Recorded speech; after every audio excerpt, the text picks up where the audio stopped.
नेत्यांची बैठक पार पडली। या बैठकीमध्ये धोरणात्मक चर्चेवर अधिक आमचा भर होता। तीनही पक्षांनी मिळून या राज्यामध्ये उत्तम सरकार दिलेलं आहे हे महाराष्ट्रातील जनतेला ठाऊक आहे। संकटाच्या काळात महाविकास आघाडी सरकारने ज्या पद्धतीनं काम केलंय त्याची नोंद देशाने घेतली हेही आपल्या सगळ्यांना माहीत आहे। म्हणून तीनही पक्षाच्या प्रमुख नेत्यांच्या आजच्या बैठकीमध्ये एक धोरणात्मक आम्ही चर्चा केली। कॉमन मिनिमम प्रोग्रामवर चर्चा झाली, त्याला कसं पुढे जायचं। महाविकास आघाडीच्या जाहीरनाम्यासंदर्भात सुद्धा चर्चा आम्ही केली। माननीय आमचे माजी मुख्यमंत्री पृथ्वीराज चव्हाण साहेब यांच्या प्रमुख किंवा त्यांच्या उपस्थितीमध्ये किंवा त्यांच्या नेतृत्वामध्ये जाहीरनाम्याचं काम जोरात सुरू आहे आणि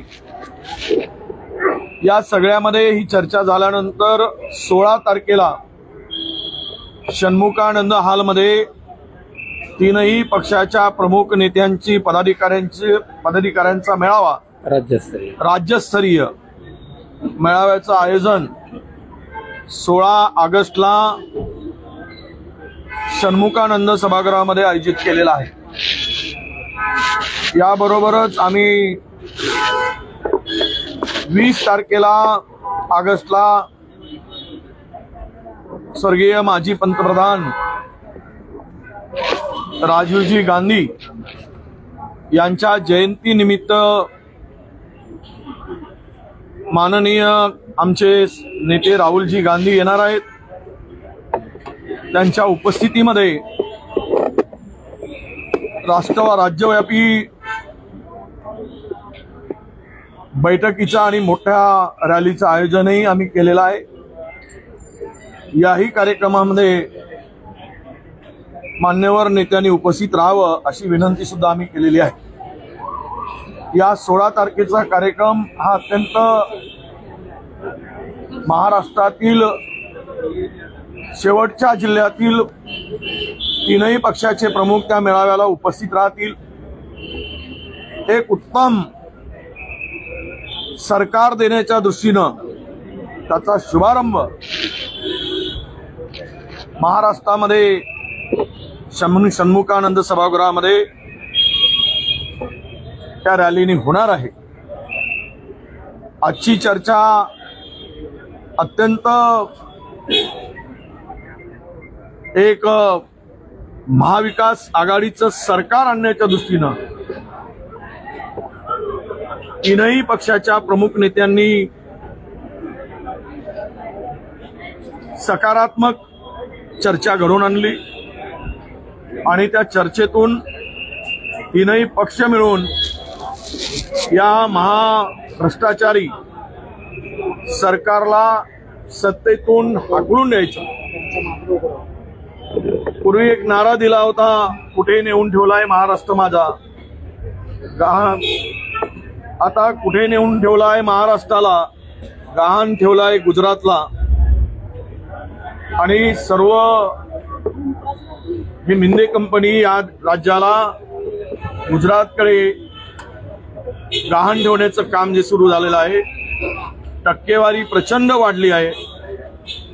40% सरकारची कमिशनखोरी पुढे गेली आहे।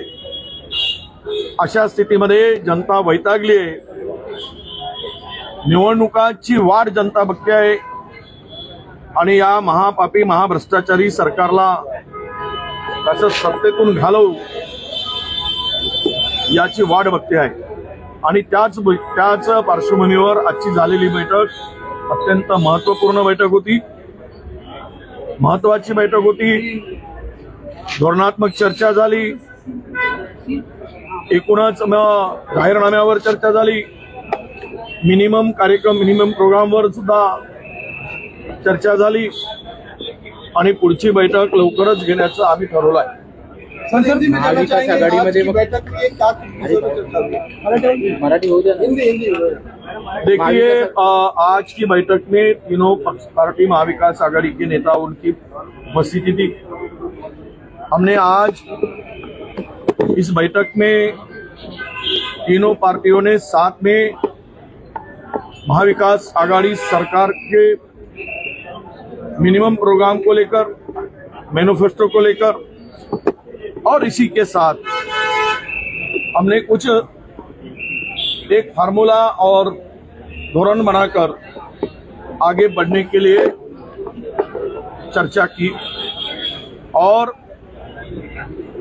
तीनों पार्टियों के प्रमुख नेताओं की, प्रमुख पदाधिकारियों की षण्मुखानंद में 16 तारीख को बड़ी रैली करने का या सभा करने का महाविकास आघाड़ी का निर्णय हुआ और उसकी तैयारी में हम तीनों पार्टी जुट जाएंगे और इसकी शुरुआत महाविकास आघाड़ी के आने वाले चुनाव के लिए महाविकास आघाड़ी की शुरुआत 16 अगस्त को महाराष्ट्र के षण्मुखानंद हॉल में मुंबई में होगी और मैनिफेस्टो का काम भी हमारे एक सीएम साहब पृथ्वीराज चौहान जी के नेतृत्व में वो भी काम आगे बढ़ रहा है। उसके बारे में भी हमने चर्चा की और आगे की मीटिंग जो हुई वो जल्दी ही लेने की बात हुई है। हम लोग ये महीने में एंड में 1-2 मीटिंग हमारी आगे होगी और उसमें बाकी विषय जो सीट शेयरिंग से लेकर तो आगे बढ़ेंगे। अभी कॉमन मिनिमम प्रोग्राम को लेकर हम लोग चर्चा किया है और आगे बहुत ही हमारी अच्छी चर्चा हुई, सकारात्मक चर्चा हुई। तीनों पार्टियों की जो महाविकास आघाड़ी बनी है, हमने 2.5 साल महाराष्ट्र की सत्ता को चलाया। कोरोना का संकट भी बड़ा था, बड़ा डिजास्टर था, फिर भी पूरे देश को पता चला कि उसमें भी तकलीफ में भी बड़ा डिजास्टर होने के बाद भी महाराष्ट्र में एक जनता को न्याय देने का काम हमने किया और हमारे तीनों का मिनिमम प्रोग्राम यही रहेगा, कॉमन मिनिमम प्रोग्राम। ये भ्रष्टाचारी 40% वाली सरकार को महाराष्ट्र से हद्दपार करना, जो गुजरात को गिरवी रखने का काम महाराष्ट्र को किया है, वो महाराष्ट्र का स्वाभिमान को फिर से दिलाना, इस बातों को लेकर हम सबने चर्चा की और आगे की मीटिंग भी जल्दी करने का निर्णय लिया। 16 तारखेला थँक्यू। 17 तारखेला जो आहे तो राज्य सरकारची जी योजना आहे त्या योजनेचा पहिला टप्पा जो आहे तो 17 तारखेला महिलांच्या अकाउंटमध्ये जमा होणार असा कॅबिनेटमध्ये निर्णय झालेला आहे, याकडे कसं पाहताय?